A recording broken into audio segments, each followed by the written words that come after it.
You're addicted to YouTube, huh? Oh, he is. I'm not addicted.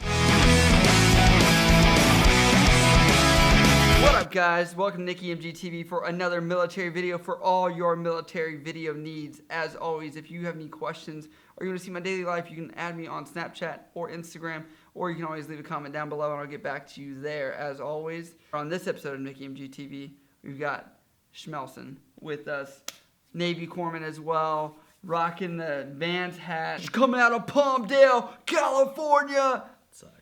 Yeah, Palmdale sucks. it's better than Maryland. Yeah, that's true. Alright guys, today's video is going to be about the things you should not be doing after boot camp. Everyone wants to know what you should do before boot camp, during boot camp, but there are some things that you should know about not doing after boot camp. What's the first one? Save your money. Yeah. I know it's nice, right? You're going to get this new bank account or link your old one, and you're not going to touch it for a while, and you're going to, get out and you're free and you're with your friends and you're going to have like this nugget of change that you just saved up for 2 months, right? It's like I think I left with like $1,300. Yeah, I had like $1,300, $2,000 or something like that. It was a good chunk of change, but it wasn't. I was not used to having that before I went. I was like 18, 19 when I went. I know, dude. But if you were, struggling to pay for gas or buy clothes before you came in and stuff like that, you're going to have this pocket of change. You got a place to live. You don't got to worry about that. You got no utilities. All you got to pay for is really a cell phone bill, like when you first get to your That's thing. it. So bills aren't really on your mind. I was buying hats and shirts and pants. I bought this watch. I got a new computer, and I just drained all that. You know what's funny? I didn't do any of that. Okay. I'm not trying to make you feel like shit. It's I okay. do feel like shit. Okay. All right. So, no, but I didn't do any of that, man. My thing is so cold in Chicago when I was there. I bought movies, like a mini DVD player that was like this big that flipped out, and I bought food because walking to the did you ever, oh, you weren't there, but walking to the galley from my barracks in Chicago weather around January, February was just unbearably cold. Like, you had to bundle up to walk that over a quarter of a mile, and I was like, nope, I'm gonna make mac and cheese in the microwave. So all my money went to food. A car. Yeah, don't get a car. It's like, yeah, I know it sucked having to take a cab to go out with your friends and stuff like that. If you're gonna be at some A school or C school that's just like a year long, that's probably a good idea because you're gonna be there. But if your stuff's like only 2 months to maybe 6 months, even that. Yeah. I mean, you're there to go to school, and what are you gonna do? Go out to the mall, go out, spend drink, more money, go out to dinner. There's Uber.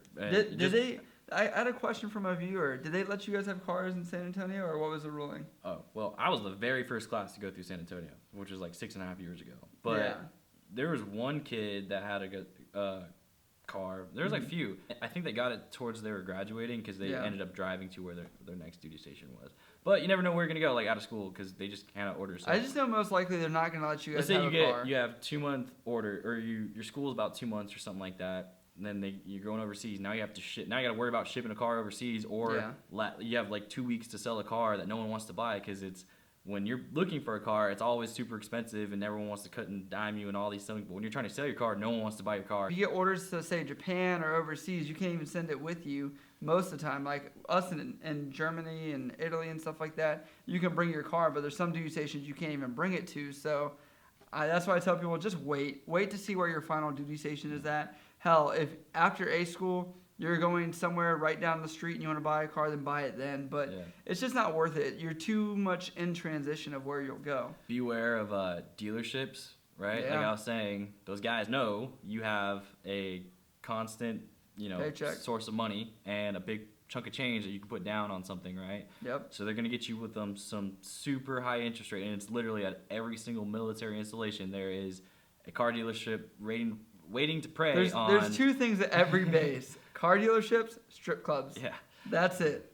The car dealerships, you will have, I know it's cool to go buy some bright red Camaro 2016, 2017. That's awesome, but you got to look at, do you want to blow your entire paycheck as E2, E3, E1 before you can pick up on just this car that you can't really afford to even drive around and you can't afford anything else? Buy the cheapest car that you can for like your first 5 years in the Navy. Like, don't even look at a new car. If you know you're going somewhere, right, and like sea duty, and you know you're gonna get some sea pay or like hazardous duty pay or something like that, you got a place you can put that car, and you can definitely. I suggest doing that because you can go buy a car, stash it at like your parents' house or in storage or something like that. You can just pay for it when you're not using it on deployment because you're not spending it really on anything else. Yeah. And it's just dumping into that. That's an investment, really. Well, it's a bad investment, but it's gonna get you. You're gonna get the car paid off. Is basically what we're saying. The issue is too many people out there are buying cars they shouldn't be buying. They can't afford, and it is a stereotype in the Navy or in the military. And it stereotypes why they're funny is because they're partially true. We all make fun of you if you have like a brand new car. Yeah, there's too many E3s that are out there that can't even afford it. If you buy a new car and then you can't even afford food or your cell phone bill, you're broke. Oh, you're broke, dude. You can curse, man. I'll bleep that shit out. The next thing that we want to discuss with you guys is relationships. A lot of people are in relationships before they join the military. Advice is don't be in a relationship, but if you have something steady enough, I guess stay in it. I mean, there's no timeline. I can't tell you a timeline. Patience to understand the current situation you're in is like the best thing you could do. Because if you, let's say, have someone that you have waiting for you at home, right? Yep. And you want to rush and get married when you're in school, if this is like your plan, that's okay. But figure out where you're going and what you'll be doing when you're there. Oftentimes, you don't know that until you get there. Mm-hmm. And sometimes it might be too late to get co-located to there. Let's say you meet somebody, and you're just like, oh, let's get married, blah blah blah, just because you don't want to be separated. And it's a hard grown-up thing to do. It's hard to be responsible and realize that your destinations are totally different destinations, and that you guys should wait and see what happens, because a lot of people rush to get married. Even through A school, people get married. It's really difficult, and the issue that we face is people think that this temporary issue of being alone, they fix it with a permanent problem. Well, not problem, but potential problem of being married, when they should have just not done that. Yeah, it sucks to be alone. Like, I get that. Like, you have someone you care about, and you're alone, and you think, if we get married, they could be stationed with me, but it's not always the case because deployment happens or co-location. Sometimes you go to an area that they can't go, and it's just, that seems to be harder. So it's just wait to understand your situation. And the other thing is, like, if you're E3 or below, you can't go overseas with your spouse. So if you got married in A school and you go to Japan, you're not bringing your spouse with you. You're going to be in Japan alone. They'll be at home, and then you're still stuck being alone. That's another thing. Everyone makes fun of A school marriages. Yeah, don't do A school marriages. The percentage on how those work out is... I think it's probably almost 100%. It is a common thing that people make fun of. Like, I got married in A school. Like, sometimes I know some people that it just worked, right? Yeah. Other times, often not.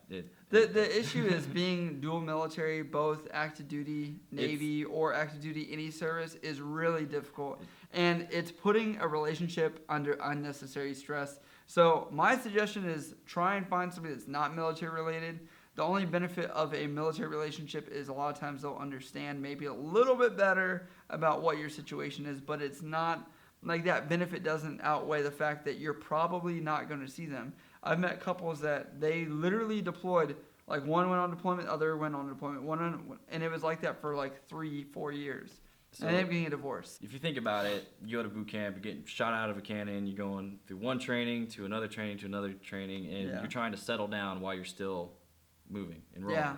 So it's like you're trying to settle down while you have all these things going on, and it's just when you it's time for you to get married to someone that you like or really invest your time into someone, you should invest your time with them. That's my opinion. I know there's probably a million people that have great, awesome relationships that went like this, but from my experience, patience is really the key thing. It's just they're not going anywhere, and if they go somewhere, then that's how it ends up. Yeah, it's just a tough subject being in the military and relationships, but I think especially after boot camp, going into A school and all that, like, it's a mistake that most people should avoid.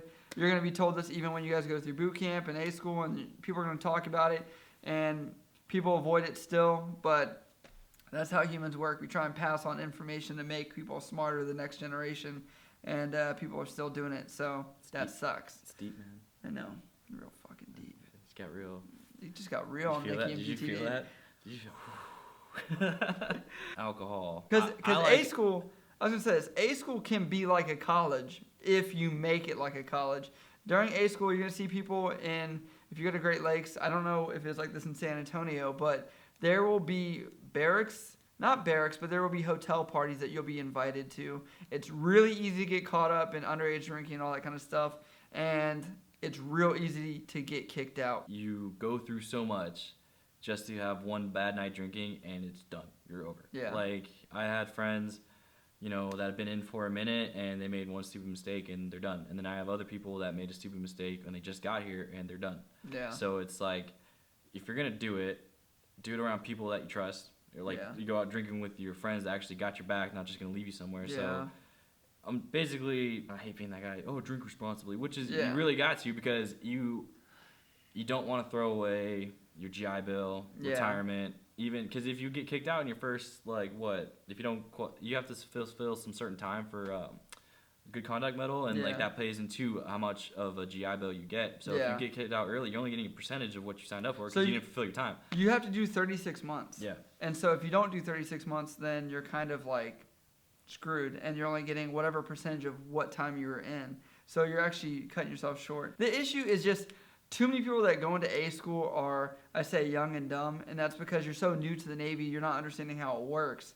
And what ends up happening is you make a dumb decision, you drink a little bit of alcohol, could have been one beer, and then you have master knives, maybe you go into the barracks and you get in trouble. Some kind of security or something goes into the hotel room that you're at that party, and bam, that's it. The Navy that's in today is not like the old school Navy that we used to be, and that's because when I came in 2008, I knew people that were like, I got in trouble, but I bounced back, and that was like a common occurrence.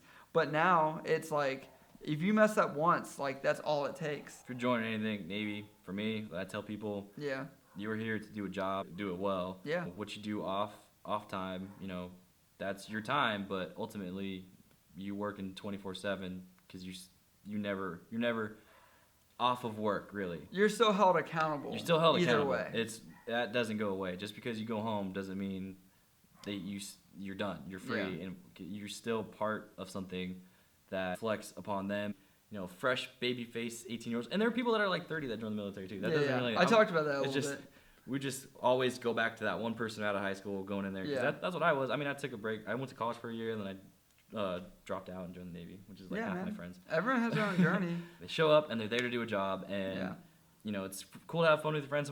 I have the best friends that I've ever met in the Navy, right? Yeah. I have my hometown friends, and they're awesome, and I have certain relationships with my best friends from back home. Yeah. And I got my friends in the Navy, and I just know those guys got my back, for sure. I'd say that's the one benefit people don't talk about enough is people are just really good friends. Because you mentioned even when you go home, you're still held to that standard. And the issue is we had one guy come to San Diego. He had a medical marijuana card when that was still a thing. Showed up to the first command, and you're going to have a urinalysis when you get to your first command.